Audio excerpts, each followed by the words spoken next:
그러니까 좀 보다 갔다 하면은 저 옆에 참고하면 됩니다.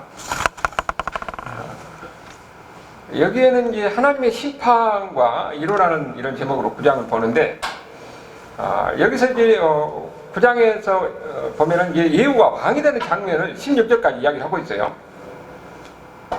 근데 예후가 왕이 되는데 그 왕이 되는 출발점이 뭐냐면은 하나님의 말씀이에요. 하나님 말씀. 그 하나님 말씀이 어떻게 해서 전해진가 하는 거 보니까 엘리사가 하나님의 말씀 받았잖아요. 그래서 자기 사환에게 너 기름병을 가지고 가서 거기서 예후에게 머리에다 기름을 붓고 네가 왕이다 하고 너는 도망하고 나오라고 그래요. 근데 그때 예후는 어디가 있었냐면 길르앗 나머지라고 그랬어요. 길르앗 나머는 완전히 전쟁터에서 최전방에 있는 겁니다. 최전방에서 그때 하사엘이 이스라엘을 쳐들어오니까 그 전방에서 진을 치고서 싸우고 있는 그런 상황이에요. 근데 하나님이 엘리사에게 너가 사람을 보내가지고 예후에게 기름을 부어서 왕이 돼서 심판하게 하라고 한 거예요.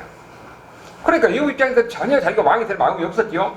그런데 하나님의 말씀이 그의 심령에 들어가서 반역할 마음이 생겨서 나중에 이 아합의 집안을 심판하는 그런 장면이에요. 그러니까 그 청년이 이제 엘리사가 말한 대로 5절에서 보면은 갑니다. 길러 나머지에 있는 많은 군대 그 장군들이 있을 거 아니에요. 장군들이 가서 그 이야기를 하는 거예요.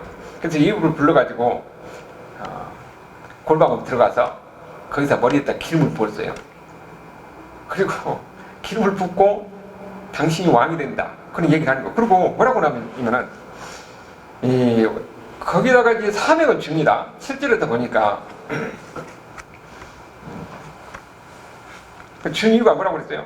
너는 내 주 아합의 집을 치라 그랬죠. 내가 나의 종 곧 선지자들의 피와 여호와의 종들의 피를 이세벨에게 갚아주리라. 그리고 또 하나는 아합의 온 집을 멸망하리니 이스라엘 중에서 맹자나 노인자나 아합에게 속한 자는 남자는 다 멸절하리. 다 죽이라는 거예요. 예후가 할 사명이 뭐예요? 예후를 통해서 하나님 복수한 거예요. 그리고 그 집안에 있는 자식들을 다 죽이라는 겁니다. 그리고 9절에 보니까 아합의 집을 느바드 아들 여로보암의 집과 같게 하고 다음에 아이들 바사의 집과 같게 한다 그랬는데, 우리가 이거 보면은 바사가 이렇게 북쪽 이스라엘에 바사가 나오잖아요. 바사의 집과 같다 이 말은 지금 바사가 어떻게 됩니까? 반역을 했잖아요. 그 여로보암의 아들 나답을 죽이고 자기가 왕이 된 거예요. 군대 장관이. 그러니까 왕을 죽이고 반역하는 이런 모습이에요. 왕을 죽이고 네가 왕이 된다. 그 이야기를 한 겁니다. 그러니까 그 바사의 집과 같이 한다는 이야기가 바로 그거예요. 우리가 여기서 가만히 보면은 지금 이런 일이 일어나게 하는데 다 출발점이 뭐예요? 하나님의 말씀입니다. 이미 하나님의 선지자를 통해서 엘리야를 통해서 아합의 집안의 심판을 예언했어요. 아까 지금 여기 우리가 본문에 이렇게 나오잖아요. 그리고 그 일을 엘리사를 통해서 하나님이 다시 한번 때가 되니까 예후에게 기름을 부어가지고 그 예후가 그 일을 행하도록 하는 거예요. 이 모든 일이 출발이 어딥니까? 하나님의 말씀이잖아요. 그 얘기 보면은 여기서 또 참 재밌는 것은 이 심판의 주체가 하나님이에요. 하나님. 여기도 6절에서 보면 뭐라고 하냐면은 내가 그랬어요. 내가 내게 기름을 부어 여호와의 복 이스라엘의 왕으로 삼다. 하나님이 그렇게 한다는 거죠. 그리고 7절에서 보니까 내가 나의 종 곧 선지자들 피와 여호와의 종들 피를 이세벨에 갚합니다. 누가 한다고요? 하나님이 하신 거예요. 9절에도 여기도 보면은 여러분 집과 같고 아이야의 아들 바사의 집게 할지라. 누가 한다고요? 하나님이 한다는 겁니다. 이건 뭘 생각하냐면은 인간이 하는 것 같은데 그 뒤에서 하나님이 하신다는 거예요. 하나님이 하신다는 거. 우리는 보이는 가운데서 역사를 보고 사람이 하는 것만 보는데 거기에 대한 그 뒤에 보이지 않는 하나님의 주권과 통치가 이렇게 작용하고 있다는 것을 보이는 겁니다. 그러면은 이것은 옛날 얘기고 지금은 어떠냐? 여러분 제가 칼럼에 써놓은 것이 있어요. 여기를 근거로 해서 하나님은 악에 대해서는 반드시 심판하십니다. 내가 한때 권력을 가지고서 모든 걸 전행하는 것 같아서 내 마음대로 해서 내가 세상을 어디 영원 문과에 살 것 같은데 권력은 그 뒤에는 거기에 결과에 대해서 자기가 하는 행위에 대해서 심판을 받습니다. 우리나라 다 그런 상황 아니에요? 그러니까 지혜로운 사람은 어떻게 돼요? 이 권력은 언젠가는 끝난다. 그리고 평가를 받다. 그걸 생각하면은 지금 악을 행하겠어요. 부정을 행하겠어요. 여기서도 하나님을 모르는 사람들은 자기가 영원히 권력을 받고 만영을 부린다에 그 뒤에 심판을 생각하지 못하는 겁니다. 이미 선지자를 통해서 계속 엘리야를 통해서 경고했으면서 그 엘리야를 말을 듣지 않고 오히려 엘리야를 죽이려고 그랬잖아요. 결국은 때가 되니까 엘리사를 통해서 다시 한번 이야기하면서 예우를 세워가지고 그 아버지 집을 다 쓸어버리라고 이야기하고 있는 겁니다. 이거 지금 지혜로운 사람이라면 지금 권력자들이 잘 들어야 될 때예요. 하나님 무서운 줄 알고 내가 한 행위에 대해서는 언젠가는 심판을 받을 것이라는 것을 알아야 됩니다. 그래야 법과 원칙을 벗어나지 않고 통치를 할 수가 있고 정치를 할 수가 없고 그런 거죠. 여러분 우리가 필연적인 우리가 수없이 반복되는 것이고 조금 지나면서 그런 결과를 우리가 보게 될 거예요. 우리는 여기서 다시 한번 역사를 주관하신 분이 누구라고요? 하나님이라는 것을 우리에게 다시 한번 가르쳐주고 있어요. 여러분 마태복음 26장 53절 54절에도 예수님께서 그 말씀하십니다. 여기 이야기는 뭐냐면은 예수님을 잡으러 오잖아요. 제사장들하고 유다가 반역을 해가지고 거기에 그 제사장과 로마 군주를 끌고 와요. 그러니까 베드로가 어떻게 됩니까? 칼을 빼가지고 나름대로 예수님을 지킨다고 칼을 내리쳐서 어떻게 됩니까? 말고 귀를 자르잖아요. 그러면서 귀를 붙여주면서 예수님이 하시는 말씀이에요. 자, 53절 54절 다 한번 읽어봅시다.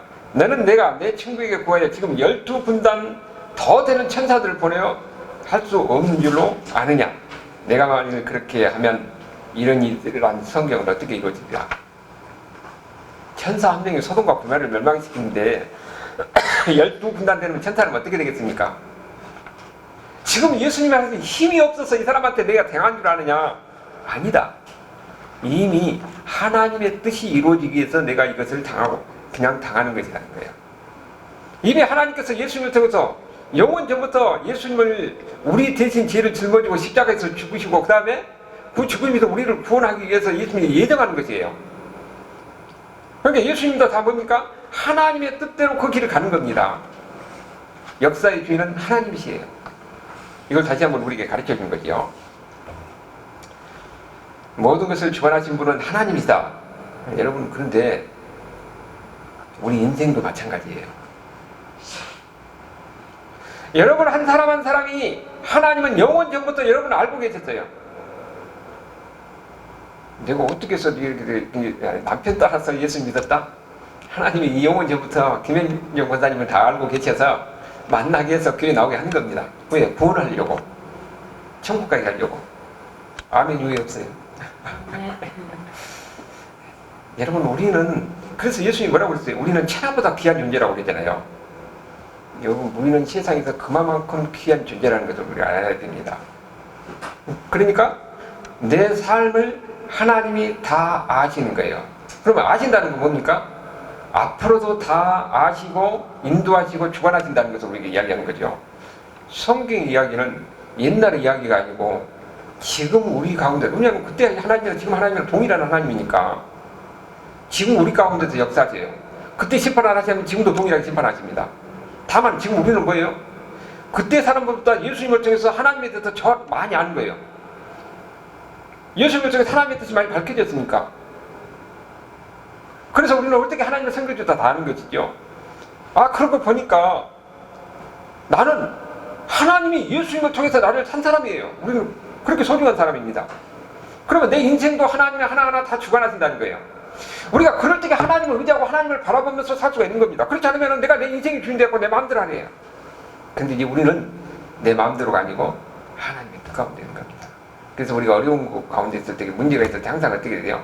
하나님 앞에 기도하는 겁니다. 하나님께서 당신의 뜻대로 하옵소서. 우리가 김대중 대통령이 사형 선고 받고 아래서 있을 때 그렇게 이야기를 하잖아요.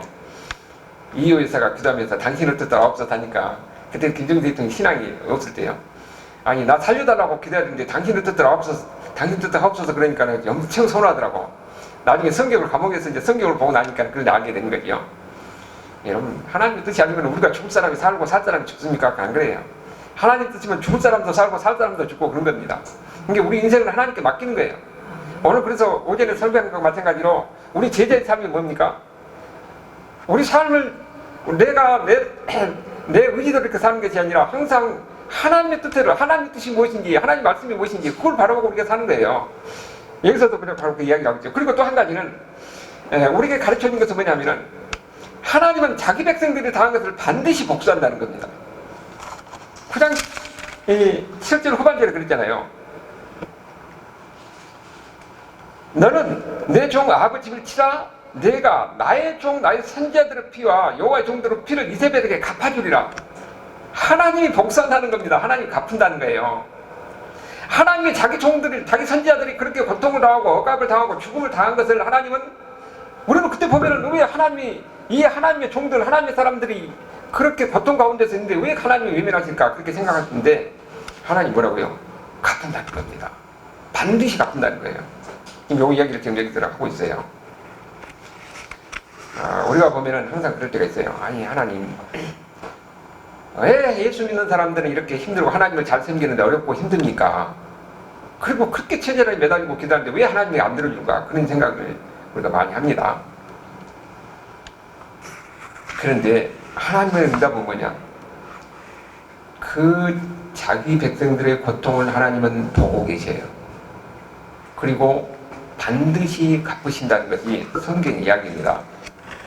우리도 보면은 우리 기도를 안 들어줄 것 같은데 그러나 하나님은 다 알고 계신다. 여기에서 우리에게 위로가 되는 겁니다. 그 이야기를 마태복음 18장 6절에서 이야기하고 있어요. 이거 뭐라고 합니까? 누구든지 나를 믿는 이 작은 잔 중 하나를 슬쩍게 하면 차라리 연자 몇 돌을 그 목에 달려서 깊은 바다에 빠뜨려지는 것이 나으리라. 여러분 연자 몇 돌을 다 가지고 깊은 바다에 들어가는 걸 상상해봐요. 얼마나 그 무섭습니까? 그 무서운 것을 연상시키면은 여기 뭐라고 했어? 나를 믿는 자 중 이 작은 자 하나라고 그랬잖아요. 예수 믿는 사람들에게 이렇게 악을 행하면 나중에 이런 엄청난 무서운 형벌이 있을 것이라는 것을 이야기해 주는 겁니다. 여러분들은 하나님은 그렇게 소중한 사람이에요. 여러분들이 당하는 억울함, 아픔 하나님은 다 보고 계신 겁니다. 지금 우리 생각에는 지금 당장 갚아주고 그렇게 하는데 하나님은 때가 있어요. 그런데 우리의 억울함, 우리의 이 원통함을 그냥 하나님은 그냥 보고만 계시지 않는 거예요. 그 이야기를 하고 있는 거죠. 그래서 우리에게 희망이 있는 겁니다. 여기도 보면은 이세벨을 심판하는 이유가 뭐라고 그랬습니까? 하나님의 종들, 선지자들 피 흘린 것을 하나님은 반드시 갚는다는 거예요. 그래서 그 하나님 말씀 엘리사에 임하고 엘리사가 그 청년에게 그리고 그 청년이 예후에게 기름을 부어가지고 네가 이걸 행하라. 그랬더니 그 말을 듣고 자기가 왕이 된다고 하니까 그 마음이 생겨가지고 군대를 모르고 그냥 바로 쳐들어가 버린 겁니다. 여러분 하나님이 이입해 주셨는데 네가 왕이 된다 그러면은 하나님 선지자가 그 왕이 된다고 하니까 마음이 붕 떠가지고 진짜 그런 거 없다 하고 그냥 다도 모르게 그냥 쳐들어가 버려서 왕이 되는 겁니다. 그 하나님 마음이 좀 이렇게 나는 거예요. 지금 여기도 여호만 그랬는가요? 하사엘은 어떻게 됩니까? 하사엘이 이 엘리사가 보고 울고 그러니까 아니 개 같은 나를 왜 갖고 오십니까? 그러니까는 자세히 쳐다보면서 네가 나중에 우리 이스라엘에게 하는 악을 행하니까 다 보인다. 아이 빈 여자의 배를 가릴 것이고 이 많은 사람들이 죽을 것이다. 아니 나 같은 사람이 어떻게 그러니까 네가 왕이 될 것이다. 그 소리 하니까 바로 가가지고 자기 왕을 죽여버리잖아요. 그리고 자기가 왕이 됩니다. 그리고 시간이 흘러서 이제는 그 하사엘하고 이스라엘하고 전쟁이 일어나는 그런 상황이에요. 하나님은 여러분 누구도 여러분 운명도 모릅니다. 하나님이 이렇게 세우려 하면 그렇게 되는 거예요. 하나님 이입했더니 국회의원으로 세우려가 마음 먹으면 됩니다. 왜 아멘이 없어요? 하나님이 그렇게 하면 되는 거예요. 여기 보면은 그 다음에 이제 그 심판이 임하는 장면이 17절에서 나오는 거죠. 그런데 여기 보기 전에 여기 보니까 뭐라고 하냐면은 이제 그 소년이 와서 예후를 불러가지고 기름을 부으니까 어떻게 해요? 이제 소년이 도망가잖아요. 그런데 예후가 지금 어떻게 됐어요? 머리에다 기름을 부으면 어떻게 됐습니까? 기름이 흠뻑 젖어갖고 있을 거 아니에요. 어제도 기름이 젖어갖고 있고. 그러니까는 뭐라고 하냐면은 다른 장군들이 물어본 겁니다. 주의 신복들을 하면은 예후뿐만 아니라 다른 장군들요. 그 미친 자가 와서 뭐라고 하더냐고 물은 거예요. 아니 너희가 아니다. 그러니까는 아이고 아니라고 같이 구체적으로 얘기하라고. 지금 기름이 흠뻑 젖어갖고 일하고 있는데 지금 뭔 일이 있을까지라고. 그러니까 지금 뭐라고 그럴까요? 여호와의 말씀이 내가 왕이 된다고 했다 하더라. 할 수 없이 그 이야기를 하는 거예요. 말 안 하려다가. 그러니까는 다른 장군들이 바로 무릎을 꿇고 이 나팔을 불면서 왕이라고, 여호와 왕이라고 극적인 사건이 벌어진 겁니다. 이제는 여호와의 마음에 째요. 자기가 진짜 왕이 돼버린 거예요. 왕이 될 생각도 전혀 없는데 기름을 붓고 여호와 하나님이 그렇게 한다고 그랬으니까 자기가 진짜 왕이 돼버린 거예요. 그리고 그 소리를 듣고 있던 다른 장군들이 전부 다 그 자리에서 무릎 꿇고 여호와한테 충성하고 해서 여호와에게 나팔을 불고 왕이라고 선포해버린 겁니다. 이제 그때가 지금 어떤 상황이냐? 그때 북쪽 이스라엘의 왕이 여호람이에요. 여호람이라고 하고 여호람이라고 해요. 북쪽 남쪽 유다의 그 여호람과 구분하기 위해서 이거 여호람이라고 하는데 같은 이름만 같대요. 그때 그 하사엘하고 전쟁을 하다가 부상을 당해가지고 이제 후방으로 왔지요. 전방에서 이제 후방으로 와가지고 이스라엘의 왕궁이 있으니까 거기서 이제 요양을 하고 있을 때입니다. 그 치라고 했을 때 남쪽의 유다의 아하시아가 여기 지금 이문을 놨어요. 그리고 여기서 온 이유가 보면은 남쪽 유다의 아하시아라고 그랬는데 그 6번에 나오죠. 남쪽 유다의 아하시아가 이 요람하고 아하시아는 어떤 관계냐면은 지금 요람이 아합의 아들이지요. 근데 아합의 딸이 누구냐면은 요람의 그 아내가 돼요. 남쪽 이스라엘의 그 요람의 아내가 됩니다. 그러니까 여기 아하시아는 누구예요? 그 아들이잖아요. 그러면은 여기 북쪽 요람은 외삼촌이죠. 외삼촌. 결혼 관계가 맺어졌으니까 그런 혼인 관계가 되니까 그때 전쟁을 할 때 자기 군사도 아마 같이 보냈을 것이고, 그리고 병이 걸렸다고 부상당했다 하니까 이문차 온 겁니다. 그런 상황이 있어요. 그런 상황이 있을 때게 역사에 그래서 아이러니예요. 하나님의 일이라는 것은 참 오묘하게 일입니다. 여기 이런 상황이 있을 때게 지금 이제 전방에서는 예후가 지금 반역이 일어났잖아요. 자기가 왕이 되고 군대가 전부 다 예후에 충성을 했으니까. 일반적으로 보면요, 왕이 이 주변에는 더 정예병들이 있습니다. 군대가 더 많고 정예병들이 있어요. 전쟁이 나도 우리가 보면 푸틴을 보면 알잖아요.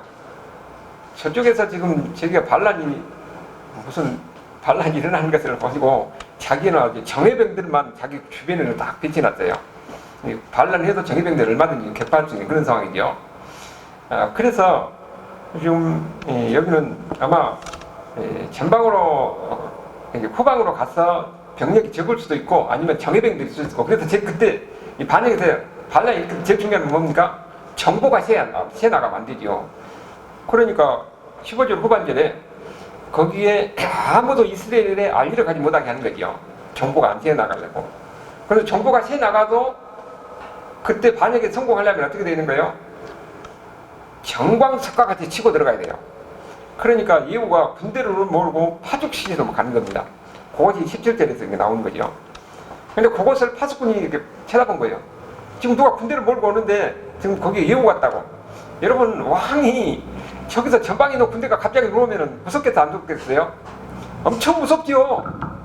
지금 저기가 지금 사람이요 못 믿은 겁니다.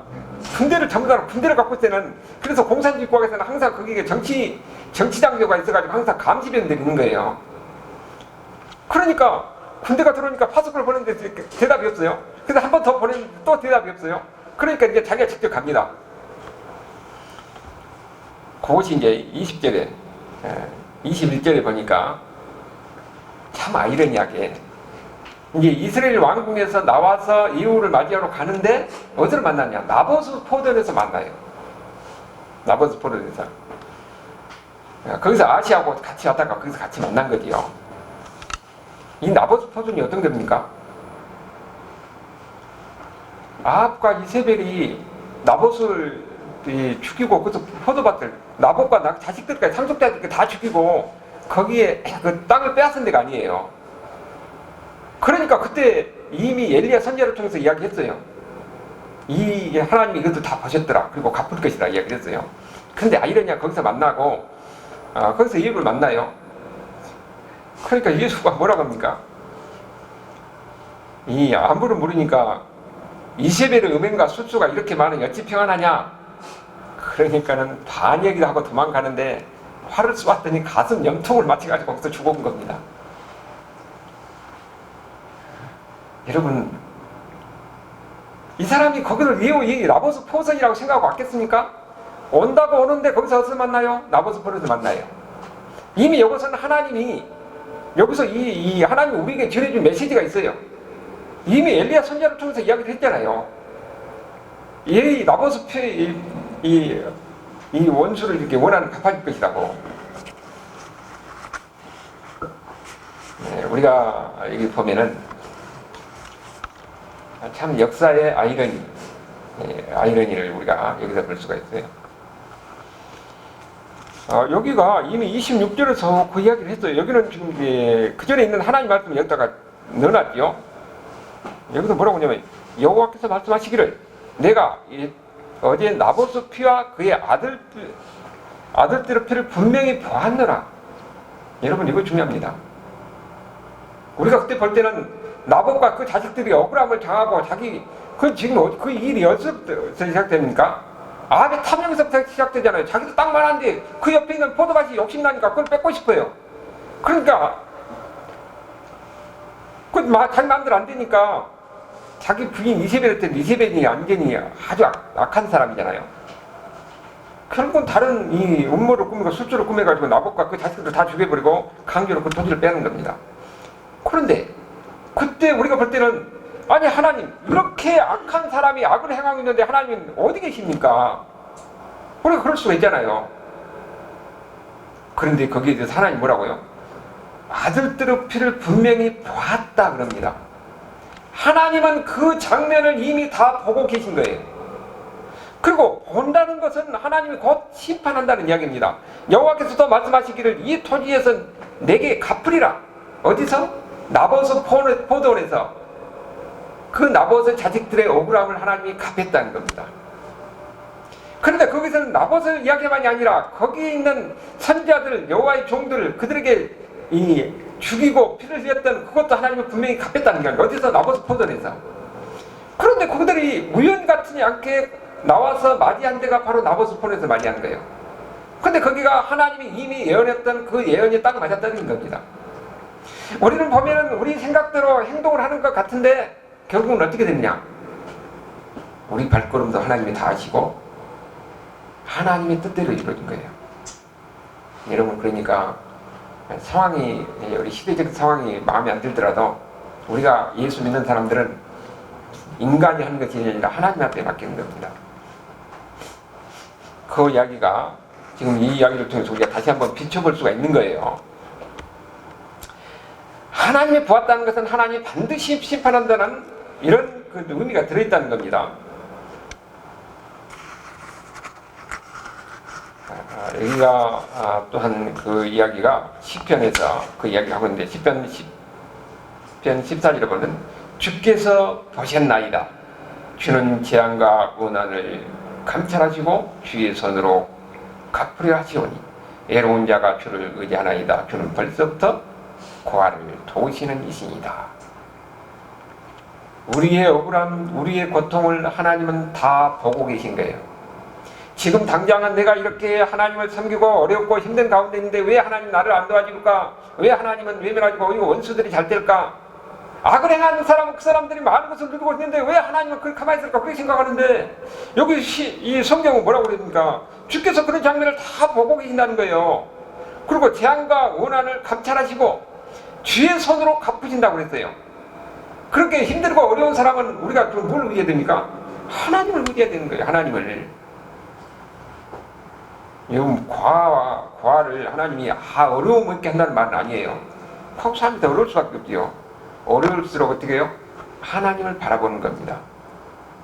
그런데 때가 되면은 하나님이 분명히 갚으신다는 것을 이야기를 통해서 우리가 보여주고 있는 거지요. 여기다 보면은 하나님이 이스라엘 백성들을 하나님의 백성들의 고통을 하나님이 다 보았어요. 그리고 하나님이 갚으신다는 겁니다. 그 갚으신 것이 하나님 말씀대로 결국은 나봇을 포함해서 그 아합의 자식 요람 왕이 여기서 죽음을 당하는 겁니다. 그리고 여기서만 끝나는 것이 아니라 그 다음에는 어떻게 되느냐? 그 같이 왔었던 유다의 왕도 거기서 같이 죽음을 당해요. 그것이 27절에서 29절까지 이야기 나오죠. 여기도 악한 왕이에요. 왜냐하면은 북쪽 이스라엘하고 이 둘이 결혼동맹으로 맺어가지고 아합의 딸이 이거 아시아의 어머니예요. 그 아달랴가 여기 보면은 그 나오지요. 북쪽 이스라엘에 8번에 요아스가 나오죠. 9개 아달랴가 나와요. 요거 아달랴가 뭐냐면은 요람과 이 아달랴가 결혼했는데 아시아가 그 1년 만에 죽어보니까 아달랴가 자기 밑에 있는 이 손자들 다 죽여버려요. 그리고 극적으로 그 아달랴 딸 요세아가 이 요아스가 한 살 때 그것을 자기 침실에다가 숨겨가지고 극적으로 살아나는 거예요.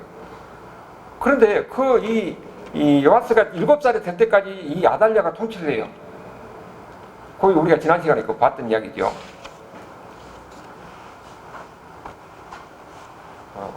지금 그런 상황인데 결국은 이 아시아 여기 북쪽의 아시아 말고 남쪽의 아시아는 누굽니까? 북쪽의 아시아. 우리가 여기 잘못만 좀 헷갈리긴 북쪽의 아시아는 아합의 아들이죠. 그렇죠. 아합의 아들이죠. 그런. 그러니까 여기 나온 것은 지금 남쪽의 아시아죠. 남쪽의 아시아도 그렇게 여기 둘이 삼천간이니까 여기 이문 왔다가 거기서도 여기도 이 아시아 어머니가 아달랴니까 여기도 악한 왕이에요. 하나님을 떠난 악한 왕. 결국은 여기서도 같이 왔다가 심판을 당해서 죽음을 당하는 그런 장면이 나오죠. 그리고 그 악의 원흉은 참 여기 성경에 보면은 아합의 집이 나오고 그 다음에 누가 나와요? 이세벨이 나와요. 따로 분리해가지고. 그만큼 이세벨의 악이 큰 거예요. 이세벨의 심판의 장면이 30절에 나오는데 심판의 장면이 뭐랍니까? 예후가 이르되 예후가 이스라엘에 오니 이세벨을 듣고 눈을 그리며 그의 머리를 꾸미고 창을 바라보다가 우리가 보면 좀 이상하잖아요. 자기 아들이 다 죽었는데 지금 이세벨은 자기 아들이 죽은 것 같고 예후가 반역해갖고 쳐들어간 것을 알고 있어요. 그런데 뭐라고 하냐면 화장하고 있는 겁니다. 여자들의 그 자존심이 어디 보면 그러는데 사형당하면서도 자기 얼굴을 꾸민다고 그러더라고요. 그러니까 그 여자가 최후의 자존심이라고 그러는데 맞아요? 그러니까 지금 이세벨을 꺾으라. 그리고 여기서는 이세벨을 조롱하고 있는 그런 내용이 돼요. 자기가 죽을 줄 알고 이미 그러면서 그 뒤에 이야기만 하잖아요. 예후가 문을 들어오니 이르되 뭐라고 하냐면 이 주인을 죽인 너 시므리가 평안하냐. 자기 아들이 요람 왕인데 요람 왕을 죽고 지금 반역해서 온 것을 알잖아요. 그러니까 여기 보면은 시므리가 누구냐 하면은 아까 우리가 볼 때에 북쪽 이스라엘에 시므리가 나오잖아요. 5번에 시므리가 이 오므리하고 시므리하고 둘 다 이 바사의 그 장군이었어요. 근데 시므리가 반역해가지고 결국은 7일 칠하로 끝나고 오므리가 나중에 시므리도 죽이고 온 집안의 이 아합 집안의 왕이 되거든요. 근데 이거는 주인을 죽이고 왕이 된 사람, 반역한 사람이에요. 그러니까 이거는 예후를 보고 주인을 죽이고 왕이 된 시므리 같이 너도 이 주인을 죽이고 왕이 되려고 반역을 한 사람이 그렇게 그래서 시므리라고 이야기한 겁니다. 그랬더니 이유가 뭐라고 하냐면은 그 안에 누가 있느냐? 그러면서 그러니까 거기서 누가 대답해요? 네시가 대답해요. 네시가 누구였어요? 이세벨하고 가장 신임한 사람, 가장 가까운 사람 알까지예요. 그래서 자기 옆에 있으니까. 그러는 대답하니까 뭐라 하냐면은 그 늙은이를 던지라고 그래요. 자기가 가장 믿었던 사람이 거기서 가서 창 밖으로 던져버린 겁니다. 여러분, 그래서 권력이 무서운 거예요. 권력은요, 권력의 이 추가 흔들리면은 누가 제일 먼저 배반하냐면, 누가 제일 먼저 하냐면 그 가까운 사람이 하는 겁니다. 배반은 가까운 사람부터, 측근에서부터 시작돼요. 지금도 그런 얘기를 많이 하잖아요. 측근이 배반하면은 이미 권력이 다 흔들린 겁니다. 여기도 보면 자기가 가장 믿었던 사람이 그냥 거기서 가서 밖에 던지라고 하니까 던져가지고 이세벨이 땅바닥에 떨어져갖고 피가 터지고 피가 튀겨서 죽었다. 그런 얘기가 나오는 거죠. 권력이라는 것은 그렇게 무상한 겁니다. 이걸 우리에게 여기서 다시 한번 우리가 볼 수가 있는 거죠. 이렇게 해서 지금 결국은 하나님의 말씀대로, 예언대로 죽었다고 그러잖아요. 그리고 하나님 말씀이 이전에는 뭐라고 그랬어요? 선제를 통해서 이미 이 이세벨을 그 살을 개가 먹을 것이라고 그랬는데, 여기서 보니까 이 예후가 그 예언을 그대로 이야기해요. 그 이야기를 들었다는 겁니다. 엘리야한테. 그랬더니 그 예언대로 이세벨을 개들이 와가지고 다 먹어버리고 머리 남고 손발만 남았다는 거죠. 장사하려고 보니까. 하나님의 말씀대로 심판을 받아서 그 처참한 모습을 보여주고 있는 겁니다. 하나님 말씀대로 되는 거예요. 여러분, 여기 뭐 이세벨의 죽음을 보고 우리가 무엇을 느끼냐 하면은, 여러분, 이 성경을 지금 누가 읽고 있습니까? 포로기에 있는 그 이스라엘 이 백성들이 읽고 있어요. 그러면은 그 포로기에 있을 때 이스라엘 백성들이, 그 다음에 우리가 이렇게 성경이 없습니다. 다 회당에 모이면 회당이 가득 차 있어요. 그러면은 제사장이 가서 제사장들은 성경을 갖고 오면 두루마리가 이렇게 켜져 있습니다. 그 사람들은 듣기만 해요. 성경이 없으니까. 그때 이 장면을 읽는 거예요. 그러면 어떻게 했어요? 악이 심판을 받는 장면을 보고 그들이 뭘 느꼈습니까? 통쾌함을 느낀 거죠. 우리 민족을 이렇게 망하게 하고 우리가 포로로 끌려와서 이렇게 고난을 받게 하는 그 원인이 바로 여기 이세벨인데, 아합과 이세벨인데, 그들이 하나님의 정의의 심판을 받아서 그야말로 개들이 그 피를 다 먹어버리고 그 집안의 자족들이 다 멸절하는 그런 장면을 보고, 그때 그 포로기 있는 이스라엘 백성들이 얼마나 통쾌하겠냐는 거예요. 우리가 그 장면을 생각해 보는 겁니다. 지금 그런 정도의 모습을 우리에게 보여주는 거죠. 그래서 그들의 심령이 남은 것은 뭡니까? 압제당하는 자기 백성들을 하나님은 외면하지 않으신다. 그렇다면 지금 우리가 고통을 당하고 억압을 당하고 있는 하나님은 우리를 구하실 것이다. 그 희망을 갖는 겁니다. 그 희망의 메시지를 주고 있는 거지요. 지금 우리가 어렵고 힘든 가운데서 이방 땅에 들어가서 이렇게 어려운 가운데 있지만은 하나님은 다 보고 계신다는 겁니다. 그 하나님이 지금 우리에게도 마찬가지예요. 우리가 당하는 이런 어려움, 우리가 당하는 이런 자기 백성들의 고통을 하나님은 다 보고 계신다는 거예요. 그리고 때가 되면은 하나님이 반드시 갚으신다는 겁니다. 이것이 우리에게 위로가 되는 거죠. 시편 94편 1절에 뭐라고 그랬습니까? 여호와여 복수하신 하나님이여, 복수하신 하나님이여, 빛을 비추어 주소서. 하나님은 뭐라고요? 악에 대해서 반드시 갚으십니다. 여러분, 그걸 보면 지금 뭐 생각이 안 돼요? 나라고 보면은 참 부정한 방법으로 많이 생각하고 있는데, 하나님은 거기에 대해서 반드시 심판하십니다. 우리는 그거 다 보이잖아요. 앞으로 몇 년 지나면 다 끝나면 그때 어떻게 되겠어요? 여러분, 그래서 하나님을 두려워할 줄 알아야 돼요. 결국은 하나님의 악에 대해서 심판하시는 하나님이라는 것을 우리에게 보이는 거죠.